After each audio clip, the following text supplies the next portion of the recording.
to Deloitte? 26 years, 6 months. Wow. Did you think that you would be there that long when you No, started? no, I thought I would be gone after 2 years. When did you realize that you were going to spend over 25 years there? Well, I guess when I turned 25 years at Deloitte, I'm teasing. No, I would say that's a great question. Probably when I started working with Steve Wagner, who was my mentor and showed me that there are so many opportunities that I could pursue at Deloitte. So he almost gave me the permission to do things that were not the typical path. You were a senior manager at that time? I was. You've been a leader there. You've been a partner for how many years of the 26? Almost 16 years. So what has been your biggest kind of aha takeaway as a leader of people? Oh, that's an interesting question. There's so many. First of all, I think people need to understand the why behind what you're doing. Like I have a belief that if you just have kind of a standard group of people, if they really understand, it sounds like a cliche now, but the purpose or, the opportunity to do something that truly is impactful. And I think you can find that in any job role group, that if you can articulate it well, you can get people to do exponentially more than they otherwise would. The second thing I would say, I know you only asked for one, but talent matters. Like when you're putting together a team, it's not only sufficient just to be able to articulate the purpose, but people who are really good at their craft. And if you take that and you have this whole notion of purpose, people can do incredible things. You believe you've been able to instill a sense of purpose in the teams that work for you? I think so. I don't know. You'd have to ask them.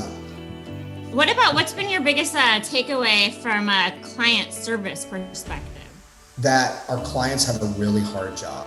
So much pressure, expectations, and just general pressure to do things that are impactful. So that would be one thing. Maybe more importantly, because I haven't thought about these questions, obviously, since you're just asking me.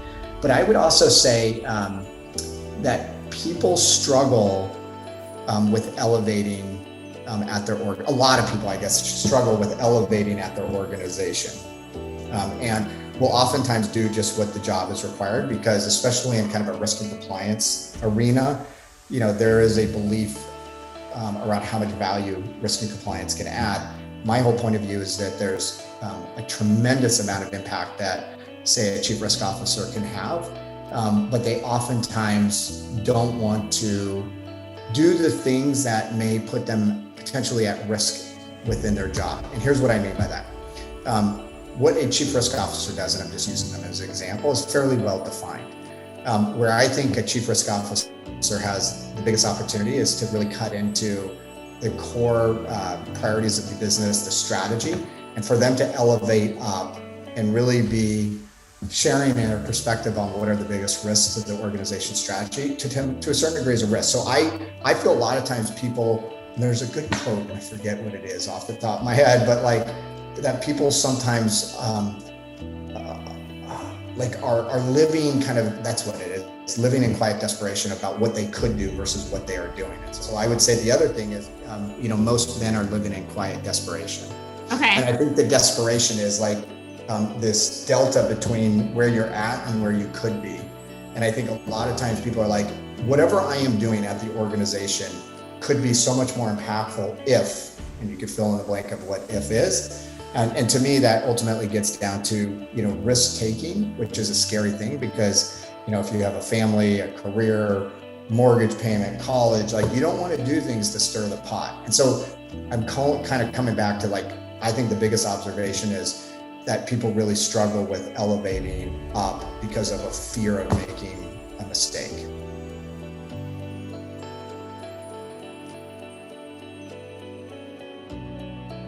What was the best project that you ever led or worked on? If there was one, I would say it was when I was working on the client experience labs. And not that it's because it was me that made the biggest impact, but I think what we collectively did as a team has profoundly impacted the way that we engage with clients, the way we build relationships, the way we deliver projects through the whole labs. I think we, from our competitors, were potentially the first one on this whole idea of kind of hyper collaboration, getting done in one day, that which takes, weeks or months. And it has radically changed the way that I think about solving problems and serving clients. So I would say that one. That's awesome. I had to just choose one. That's awesome. Was there ever a time you wanted to quit?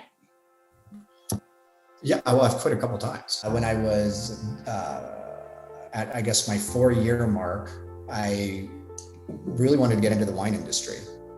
And I had a bunch of, when I was in audit, so I started my career, as you may know, in audit. I had several clients that were wineries, and I always loved like the whole notion of what business actually goes from agriculture to retail.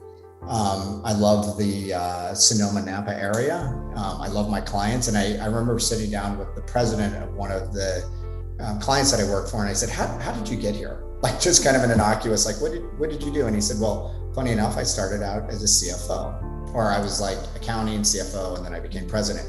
And so I was like, well, I could do that. That sounds cool. And so after 4 years, I accepted a job at there was only 2 public wineries.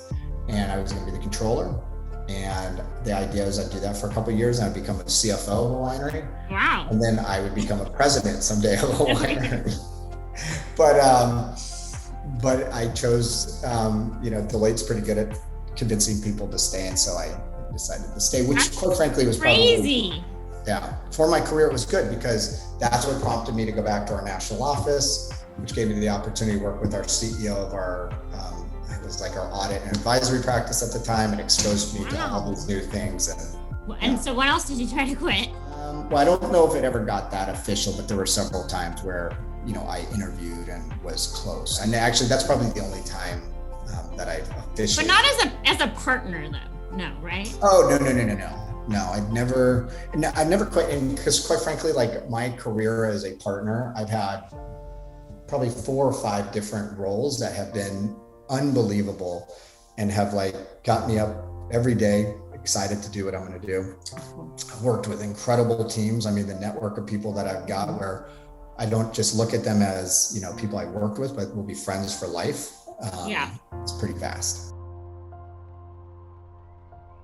Why do you want to retire?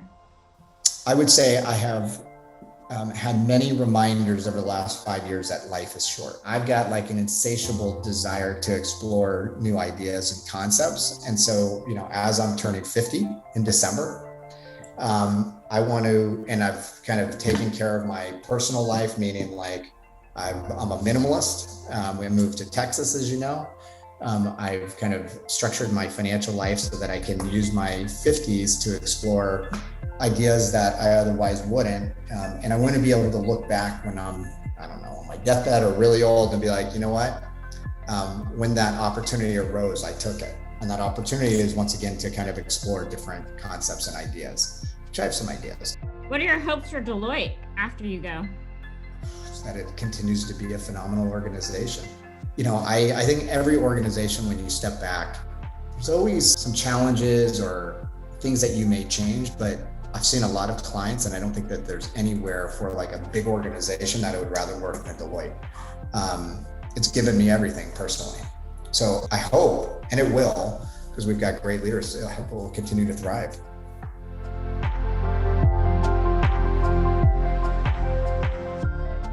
What do you think you'll miss?